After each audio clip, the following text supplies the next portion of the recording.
ನಮಸ್ತೆ ವೀಕ್ಷಕರೇ, ನೀವು ನೋಡ್ತಾ ಇದ್ದೀರಾ ಪ್ರಜಾ ಫ್ಲಾಶ್ 10. ನಾನು ದಿಶಾ ಆಚಾರ್. ಇದೀಗ ನೋಡೋಣ ಇವರೆಗಿನ ಹೈಲೈಟ್ಸ್.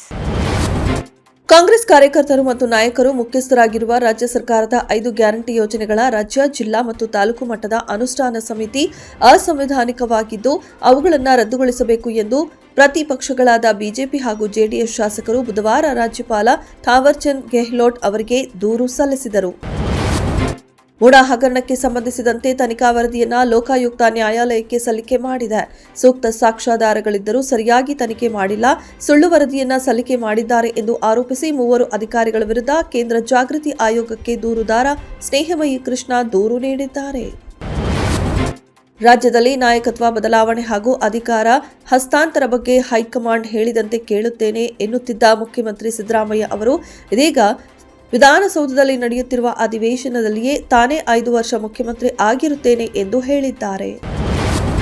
ಉರಿ ಬಿಸಿಲು, ವಿಪರೀತ ತಾಪಮಾನದಿಂದ ಕಂಗೆಟ್ಟಿದ್ದ ಜನತೆಗೆ ಮಳೆರಾಯ ತಂಪೆರೆದಿದ್ದಾನೆ. ಆದರೆ ಒಂದೇ ಬಾರಿಗೆ ಬಿರುಗಾಳಿ ಸಹಿತ ಮಳೆಯಿಂದ ಹಲವು ಅವಾಂತರಗಳು ಸೃಷ್ಟಿಯಾಗಿದೆ. ಕರ್ನಾಟಕದ ಹಲವು ಭಾಗದಲ್ಲಿ ಭಾರೀ ಮಳೆಯಾಗಿದೆ. ಗುಡುಗು, ಬಿರುಗಾಳಿ ಸಹಿತ ಮಳೆಗೆ ಹಲವು ಮರಗಳು ಧರೆಗುಳಿದಿದೆ. ನಟಿ ರನ್ಯಾ ರಾವ್ ಗೋಲ್ಡ್ ಸ್ಮಗ್ಲಿಂಗ್ ಪ್ರಕರಣವನ್ನ ಸಿಐಡಿ ತನಿಖೆಗೆ ಕೊಟ್ಟಿದ್ದ ರಾಜ್ಯ ಸರ್ಕಾರ ಕೇವಲ 2 ತಿಂಗಳಲ್ಲಿ ಸಿಐಡಿ ತನಿಖೆಯಿಂದ ವಾಪಸ್ ಪಡೆದುಕೊಂಡಿದೆ. ಈ ಮೂಲಕ ರನ್ಯಾ ರಾವ್ ಕೇಸಿನಲ್ಲಿ ಸಚಿವರೊಬ್ಬರು ಭಾಗಿಯಾಗಿದ್ದಾರೆ ಎನ್ನುವ ಅನುಮಾನಕ್ಕೆ ರಾಜ್ಯ ಸರ್ಕಾರ ಮತ್ತಷ್ಟು ಪುಷ್ಟಿ ನೀಡಿದಂತಾಗಿದೆ.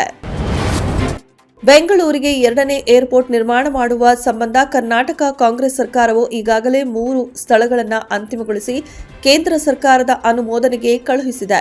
ಮತ್ತೊಂದೆಡೆ ಬೆಂಗಳೂರಿನಲ್ಲೇ ಇರುವ ಎಚ್ಎಎಲ್ ಏರ್ಪೋರ್ಟ್ ಅನ್ನು ಮತ್ತೆ ಆರಂಭಿಸಲು ಬಿಜೆಪಿ ಸಂಸದ ತೇಜಸ್ವಿ ಸೂರ್ಯ ಪಣ ತೊಟ್ಟಿದ್ದಾರೆ. ಪಶ್ಚಿಮ ಬಂಗಾಳದಲ್ಲಿ ಬಿಜೆಪಿ ಅಧಿಕಾರಕ್ಕೆ ಬಂದರೆ ಟಿಎಂಸಿಯ ಮುಸ್ಲಿಂ ಶಾಸಕರನ್ನ ಪಶ್ಚಿಮ ಬಂಗಾಳ ವಿಧಾನಸಭೆಯಿಂದ ಹೊರಹಾಕಲಾಗುವುದು ಎಂಬ ವಿರೋಧ ಪಕ್ಷದ ನಾಯಕ ಸುವೇಂದು ಅಧಿಕಾರಿ ಹೇಳಿ ಆಕ್ರೋಶ ವ್ಯಕ್ತಪಡಿಸಿರುವ ಸಿಎಂ ಮಮತಾ ಬ್ಯಾನರ್ಜಿ ನಕಲಿ ಹಿಂದೂ ಧರ್ಮ ಅಳವಡಿಕೆ ಬೇಡ ಎಂದು ಕಿಡಿಕಾರಿದ್ದಾರೆ.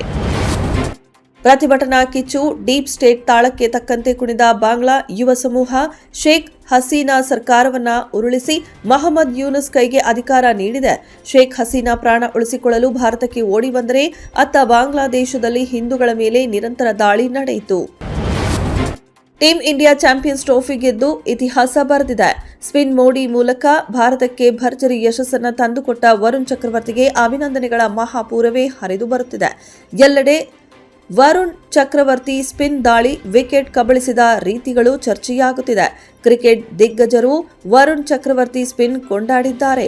ವರುಣ್ ಚಕ್ರವರ್ತಿ ಟೀಂ ಇಂಡಿಯಾ ಹೀರೋ ಆಗಿ ಮಿಂಚಿದ್ದಾರೆ.